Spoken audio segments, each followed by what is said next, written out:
Mac Jones looked pretty good for this team when Brock Purdy was out for 6 games. Do you think Kyle Shanahan should be sticking with Brock Purdy?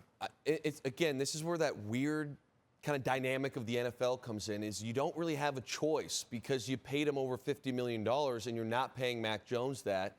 So you can't really make that decision unless it's continuous. So although even today there was a point where I'm like, throw Mac Jones in there the way Purdy's having an off night, they won't do that based on the contract. But if we get into these picks here, what is a bit wild to me is, one, this ball is late and it's behind. So this is completely on Purdy. Again, there's your first one. I was pretty shocked at how it came out of his hand. Now we go into the next pick here.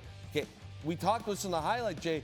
This has got to be thrown over the top where Pearsall can run under it. Now, I will say this about this play. What I mean by this, when we go to the other angle here, J.C. Horn is playing corner, and I think it's a poor route concept. So why he's drifting over there and you see that is not his zone, but they have no one to occupy his zone. So on that third pick, I will give him a pass because in the mind of a quarterback, he should never be considering, unless they warned him, I'm not in the meeting, like, hey, you got to look out for that. He should never be considering JC over there. Right. I almost wonder if somebody had a bust on the play, because I've never really seen too many play designs where they don't have somebody accounting for him. But we'll get into the Mac Jones conversation. I do think if Purdy has another game as poor as this, now that conversation starts to become more real, especially because San Francisco is really in a tough playoff spot. They got a tough end of the season coming up, but the next 2 games are must-wins, in my opinion. Oh, you alluded to it. Right now, the Niners, Seahawks, and Rams, 3 of the 4 NFC West teams are in the playoffs. Do you think by the end of this season that will still be the case? I really do. I think the Rams, as we've talked about many times in the show, are the team to beat in the NFC. Yes. The Seahawks look great, and you look at their schedule, too. I do think 10 is probably the magic number. They're at 8 wins. I think they get another 2 for sure. And then you look at San Francisco, and it's unfortunate for San Fran fans because if their defense was healthy, they're a Super Bowl contender in my books. Right now with the banged-up defense, and you heard Troy say it on the broadcast, they got to really rely on scheme. Now, they have the guy to do it in Robert Saleh, but I look at this, upcoming schedule for them. They got a bye in there, but I believe the Browns and the Titans are on the schedule. They got to win those games, and then all of a sudden you get to your 10 wins. Now you find another win in there, which again, with Christian McCaffrey you're watching now, you can beat anyone. And if Purdy plays better, you will be much better on offense. But I do worry about their defense because of the injuries, Jay. But I'll say this, I would be very, very surprised at this point if 2 of the wildcard teams are not from the NFC West. And then you talk about the Carolina Panthers, and I think so many people around the NFL were rooting for them. Me too. You're just tired of them being irrelevant for so long. You'd love to see some fresh teams in the postseason. Baker Mayfield with that injury, and we should mention it was announced it's a low-grade AC joint sprain. He actually hasn't been ruled out for this weekend, so he could be back. But an injured Baker Mayfield for the Bucs kind of opened the door for the Panthers, right? And this is their moment. NFC South kind of within their reach. And they just were so flat. You're being kind. I know. You're being kind. You were frustrated, and I don't blame you. And that was my whole thing, And for me, there is some personal side to it. Dave Canales was a coach of mine for many years. So I'm sitting here tonight, and I'm like, hey, here's a prime moment. You know each other. Little Seattle, San Fran coaching staff matchup. Obviously, it's Carolina. You just come off the big win last week where Bryce Young threw for 1,000,000 yards. You just said it. Baker's hurt. The Bucs look not ideal compared to the world's called 3-4 weeks ago. Yep. You can maybe take control of your own destiny.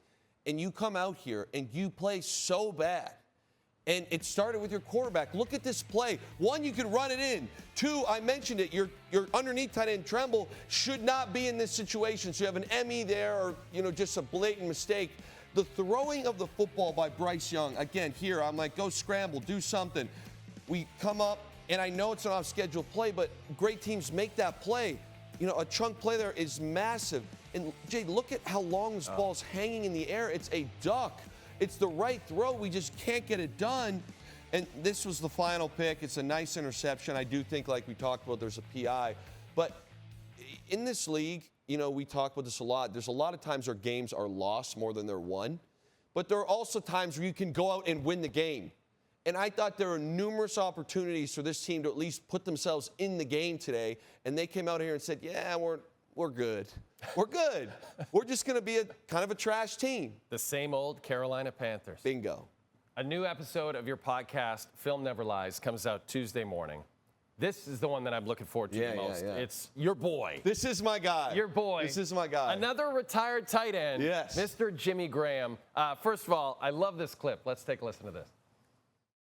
There's always a few guys, and not even, I would say some teams don't even have one, that are just like the freaks amongst the freaks. Yeah. At what point did you realize, like, hey, I can just run 10 yards and leave some dude in the dust? Like, there's no chance here. You know, my kind of moment where I realized that I was maybe built a little different was actually before I even got drafted. Ended up being at the combine. We started doing routes. So I ran like a seam and a corner. And because of our names, Jermaine Gresham and Jimmy Graham, Gresham was behind me. So I remember after like the third route, Jermaine Gresham, you know, he comes up to me and he was like, bro, where did they build you at? And I was like, what? Like, what do you mean? He was like, dude, like, I've never heard of you before. And you were looking like a Megatron out here, dude. What is going on? And he was asking me where I came from, how I got to the because he knew nothing, because I'd barely played football. And I was like, oh yeah, man, I'm just a basketball player. And he was just like shaking his head. And I realized, I was like, oh, I am like bigger, faster, and stronger than every one of these guys here. Yeah, must be nice, you prick. Dude. That's amazing. Must have been a fun conversation. It is. Me and him are pretty close. I'll say this about Jimmy. He's one of the most interesting guys of all time. He flies planes. He's doing sailing around the Arctic Circle. But as a player, he kind of alluded to it. He was like the mannequin. Like, he was shaped like the mannequin in a sporting goods store. Like, the guy was just an absolute mutant, and I mean that in the best way. Pretty special athlete. Film Never Lies. You can check wherever you get your podcast Tuesday morning, also on TSN's YouTube page. Are you looking forward to what we got coming up in terms of Jay, this should be great. It should be great. Okay, or as we call it in Canada, Thursday. The odds for the triple header, courtesy of FanDuel. What do you like?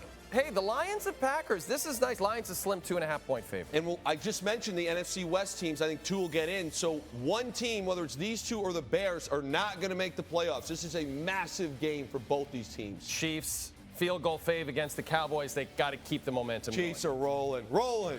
And then in the nightcap, the Bengals expected to have Joe Burrow back. And that -7 with Joe Burrow is about to shrink very fast. Big time. He'll be against the Ravens, who lead their division, the AFC North, after winning 5 straight games. Catch all the action and then catch our show. We'll immediately follow Bengals and Ravens, and Luke and I will break down all 3 games for you. It's the Thursday triple header American Thanksgiving.